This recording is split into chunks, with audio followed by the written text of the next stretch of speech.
E aí, rapaziada, vamos trabalhar a correção da tarefa de casa? Pessoal, página 168, exercício de número 3, beleza? Bora para a leitura.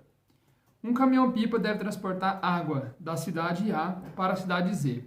A figura a seguir ilustra os caminhos possíveis que o motorista do caminhão pode tomar.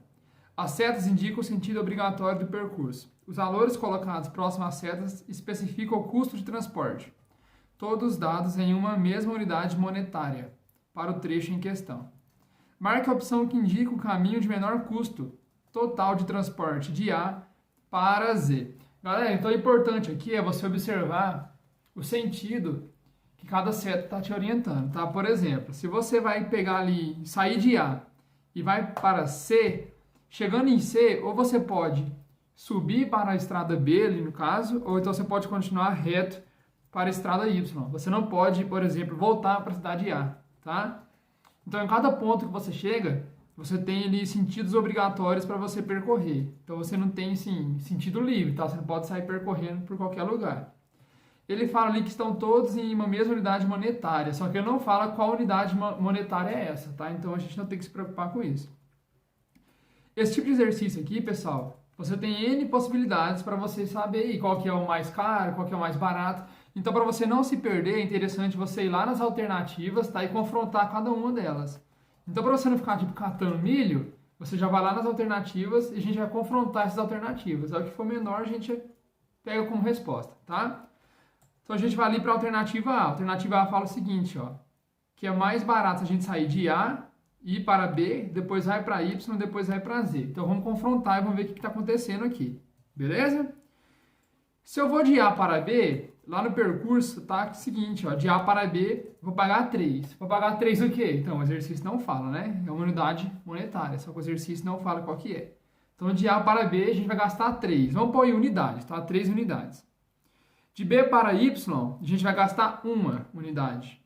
E de Y para Z, nós vamos gastar cosseno de π sobre 4, tá?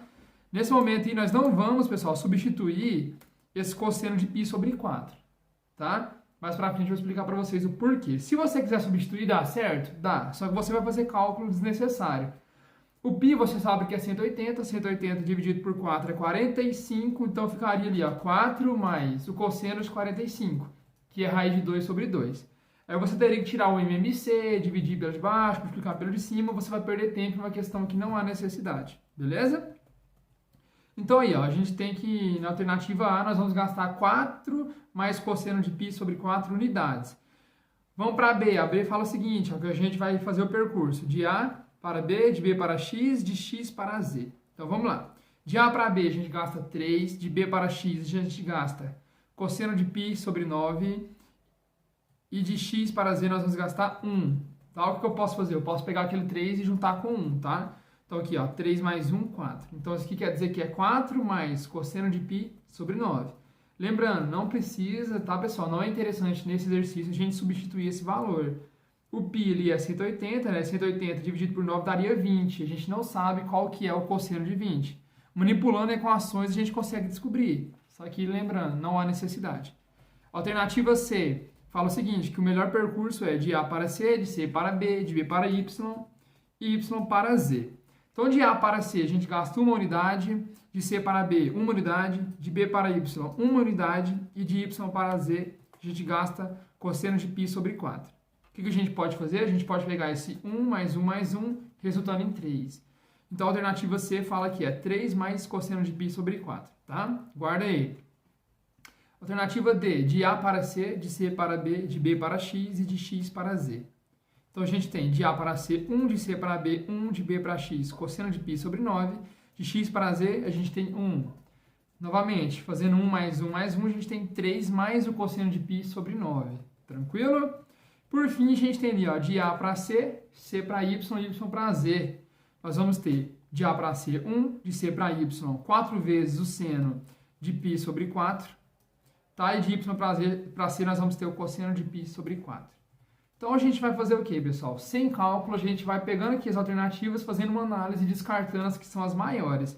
De cara, a gente já pode descartar ali, ó, a última alternativa, porque fala que é 1 mais 4 vezes o seno de π sobre 4. né? Ali o π sobre 4, pessoal, vai dar a raiz de 2, né? Então a gente pega a raiz de 2 sobre 2, multiplica por 4. Só da gente estar multiplicando por 4, a gente já percebe que vai dar um valor grande, comparado com as outras alternativas que a gente tem. A gente ainda soma com o cosseno de π sobre 4. Então a gente vai pegar 4 mais raiz de 2 sobre 2, mais raiz de 2 sobre 2, e por fim a gente ainda soma com 1. Então a gente já pode eliminar a última alternativa. Então a alternativa E está eliminada. O que a gente pode eliminar, pessoal? Se você observar, lá na alternativa A a gente tem 4 mais cosseno de π sobre 4, certo? E ali embaixo, na alternativa C, a gente tem 3 mais cosseno de π sobre 4. Você concorda que 4 mais cosseno de π sobre 4 é maior do que 3 mais cosseno de π sobre 4? Os cossenos são iguais, então 4 é maior do que 3. Então quer dizer que a alternativa A ela é maior do que a alternativa C. Então descarta a alternativa A também. A alternativa B, a gente tem 4 mais o cosseno de π sobre 9. Olhando a alternativa D, a gente tem 3 mais o cosseno de π sobre 9. Como 4 é maior do que 3, então a gente pode considerar que a alternativa B ela é maior do que a alternativa D. Tudo bem? Então sobrou pra gente essas duas aqui, ó. Pra gente analisar. Qual que é maior? 3 mais cosseno de π sobre 4 ou 3 mais o cosseno de π sobre 9? Galera, quanto menor for seu ângulo, maior vai ser seu cosseno, belezinha? Então quer dizer ali, ó, que a alternativa certa é a alternativa C. Só fazendo análise. Tiagão, quero fazer os cálculos. Posso fazer? Pode, só que você vai perder mais tempo. Então se você conhece ali a definição, sabe muito bem o valor dos senos dos ângulos notáveis, você já consegue resolver esse exercício sem ter que efetuar todos esses cálculos, tudo bem? Então a alternativa certa e a alternativa C. Vamos para a questão agora da página 169, exercício de número 1. Um empreendedor está desenvolvendo um sistema para auxiliar o julgamento de lances duvidosos em partidas de futebol. Seu projeto consiste em um chip instalado na bola e o sensor posicionado em um dos cantos do campo, no ponto P. O sensor detecta a distância R entre os pontos P e B, que no caso é a bola, e a medida alfa do ângulo BPQ. Em seguida, transforma essas informações na distância x e y indicadas na figura. Isso pode ser feito por meio das expressões. Galera, então vamos lá. Você pega esse exercício, faz a leitura, você pensa que é um exercício extremamente complexo, mas não é. Primeira coisa que a gente tem que olhar de interessante aqui, ó. Seu projeto consiste em um chip instalado na bola e um sensor posicionado em um dos cantos do campo no ponto P. Então aqui, ó, vou dar um zoom. No ponto P a gente tem um sensor. Aí ele fala o seguinte, o sensor detecta a distância R entre os pontos P e B. Ele está falando pra gente que a distância entre P e B é igual a R, certo? E a medida alfa do ângulo BPQ. Quando eu falo BPQ, pessoal, quer dizer que o ângulo é a letra central. Então o ângulo está lá no vértice B, certo? Em seguida, transforma essas informações na distância x e y. X está aqui embaixo, ó, e y está bem aqui, indicadas na figura. Isso pode ser feito por meio das expressões. Galera, então você observa que aqui a gente tem um retângulo, certo? Aqui a gente tem a medida que chamou de y, aqui a gente tem a medida que chamou de x. Eu peguei, pessoal, esse desenho e trouxe para cá, ó. Perceba que eu tenho ali a medida de y e a medida de x, que é idêntica ao do desenho.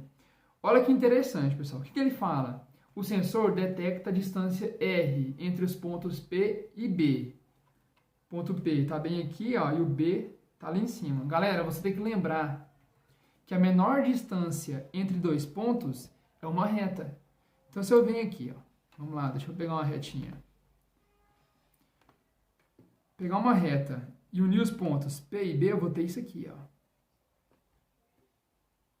Eu vou ter, então, nada mais, nada menos do que um triângulo retângulo, certo? E ele fala que essa distância aí, ó, é R.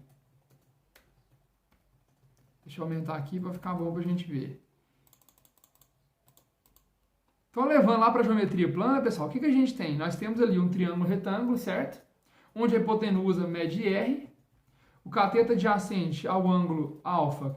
Deixa eu colocar um ângulozinho aqui para a gente. Ele vai estar bem aqui, ó. Deixa eu colocar um ângulo. Tá bem aqui o ângulo, certo? Então, o x é o cateto adjacente e y é o cateto oposto. Agora ficou fácil, né? Como que a gente consegue descobrir o valor de x e y?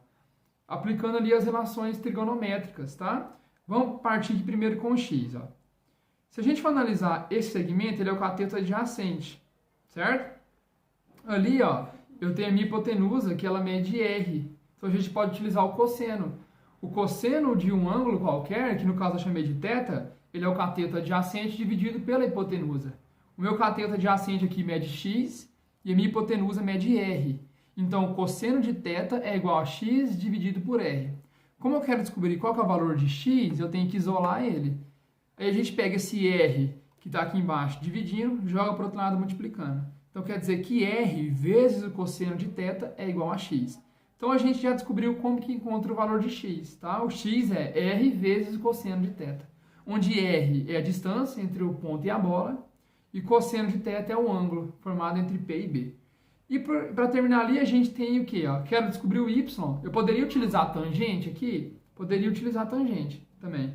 Só que a gente vai utilizar o caso o seno. Então eu tenho ali o y, que é o meu cateto oposto ao ângulo, tá? E eu tenho ali a minha hipotenusa que mede r. Então o seno é o quê? O cateto oposto dividido pela hipotenusa. Então a gente tem seno de θ é igual a y sobre r. Lembrando, a y é o nosso cateto oposto e r é a nossa hipotenusa. Como nós queremos descobrir o valor de y, nós vamos isolar. Pega o r que está dividindo o y, joga para o outro lado multiplicando. Então quer dizer que r vezes o seno de θ é igual a y. Essa aqui é a nossa resposta, tá? É a alternativa... deixa eu ver aqui qual que é a alternativa, meu Deus, esqueci. É a alternativa D, tá, pessoal? Então tá aí, exercício corrigido. Espero que tenha ficado bem claro para vocês. Qualquer dúvida, chama nós aí. Valeu!